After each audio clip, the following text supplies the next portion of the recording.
Samajwadi party के हजारों लाखों कार्यकर्ताओं को अखिलेश यादव ने एक पत्र भेजा है और ये पत्र अब सियासी सुर्खियों में है। यूपी में चल रही एसआईआर की प्रक्रिया को लेकर सपा के मुखिया अखिलेश यादव ने जो खत लिखा है वो अपने आप में अहम इसलिए है क्योंकि इसके जरिए कार्यकर्ताओं को एक बड़ा संदेश सपा चीफ ने दिया है। पीडीए प्रहरियों के नाम संबोधित इस खत में पार्टी के हर उस कार्यकर्ता को बधाई दी गई है जो पीडीए प्रहरी के तौर पर काम कर रहा है।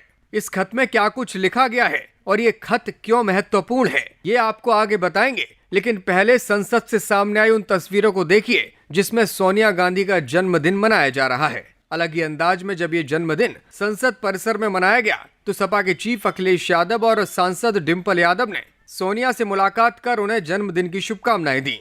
राजनीतिक गलियारों में व्यस्त शीतकालीन सत्र के बीच ये मुलाकात न सिर्फ सौहार्द का संदेश देती है बल्कि विपक्षी एकजुटता की ताजा झलक भी पेश करती है। ये मुलाकात भले ही अनौपचारिक हो लेकिन मौजूदा राजनीतिक परिदृश्य में इसे महत्वपूर्ण माना जा रहा है क्योंकि 2024 के चुनावों के बाद विपक्षी पार्टियां अब नई रणनीतिक दिशा तय कर रही हैं।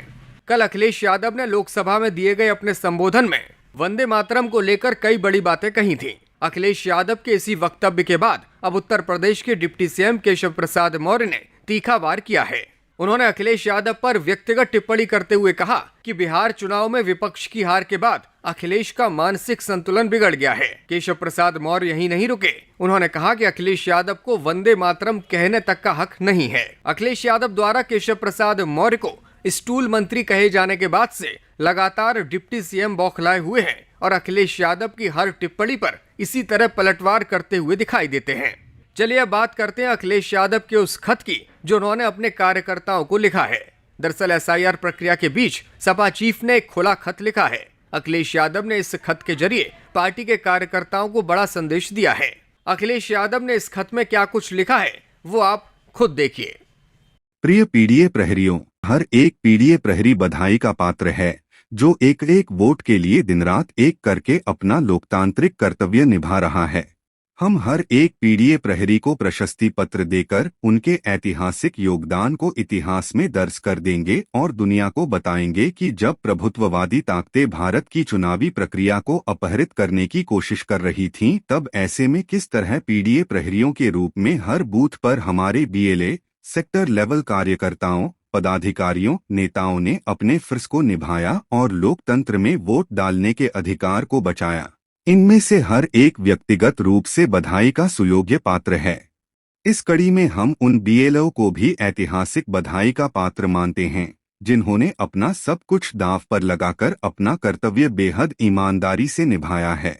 इस कार्य के दौरान विभिन्न दबावों की वजह से जिन लोगों ने अपनों को गंवाया है उन परिवारों के साथ हम हमेशा पूरी संवेदना के साथ रहे हैं और रहेंगे। ऐसे में ये भी याद रखना है कि सर के मैपिंग ऐप की कमियों की वजह से जो करोड़ों लोग वोट से वंचित होने की कगार पर खड़े हैं, हमें उनके भी हक का वोट बनवाना ही होगा। इसकी ओर चुनाव आयोग और न्यायालय तक का ध्यानाकर्षण करवाना होगा और जमीन पर उतरकर वंचित वोटरों के बीच जाकर जागरूकता अभियान भी चलाना होगा, संघर्ष भी करना होगा और जरूरत पड़ी तो आंदोलन भी करना पड़ेगा क्योंकि वोट का अधिकार ही हमारे हर अधिकार का आधार है। समझ लीजिए कि पीडीए प्रहरियों के काम का पहला पड़ाव ही अभी पूरा हो रहा है। सफर अभी बाकी है, संघर्ष अभी बाकी है। पीडीए प्रहरियों ने एक असंभव से लगने वाले काम को जिस अनुशासन, लगन और शांतिपूर्ण तरीके से कर दिखाया है वो उन दलों के लिए प्रेरणा भी बन रहा है जो हमेशा सत्ता का दुरुपयोग करना चाहते हैं। साथ ही पीडीए प्रहरियों का ये शानदार काम उनके लिए खुली चुनौती भी बन गया है।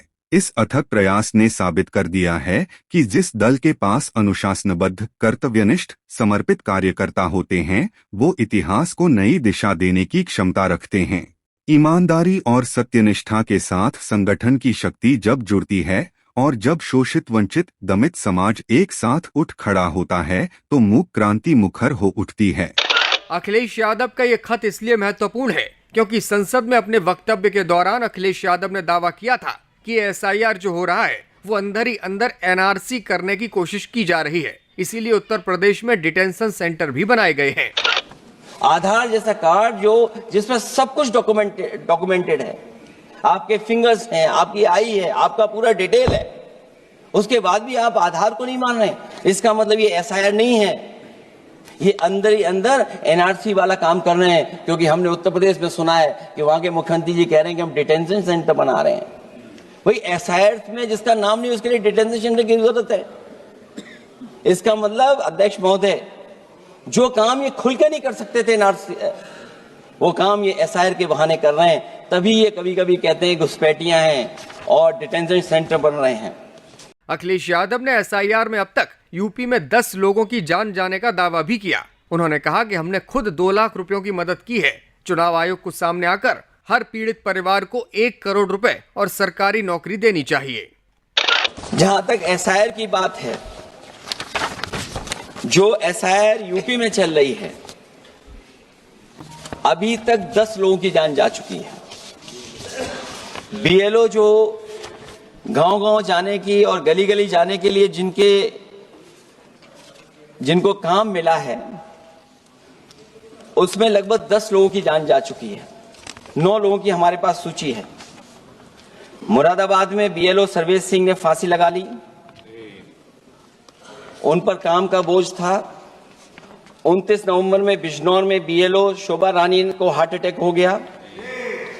29 नवंबर देवरिया लेखपाल आशीष कुमार ड्यूटी के दौरान तबियत बिगड़ी और फिर उनके बाद मृत्यु हो गई।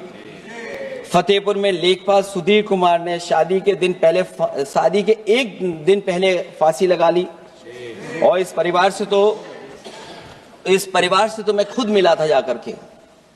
अध्यक्ष महोदय, जब परिवार के लोगों से बातचीत हुई तो उन्हें ये बताया उन्होंने कि इतना काम का बोझ था उनके ऊपर, अधिकारी इतना दबाव बना रहे थे कि वो क्या करते।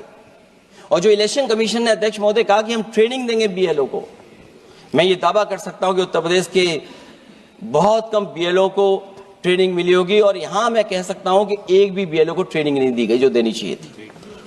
और जो बीएलओ लगाए गए हैं, उनका पूरा परिवार लगा हुआ है कि कैसे भी अपने बीएलओ जो परिवार के सदस्य हैं उनकी मदद पहुंचाएं।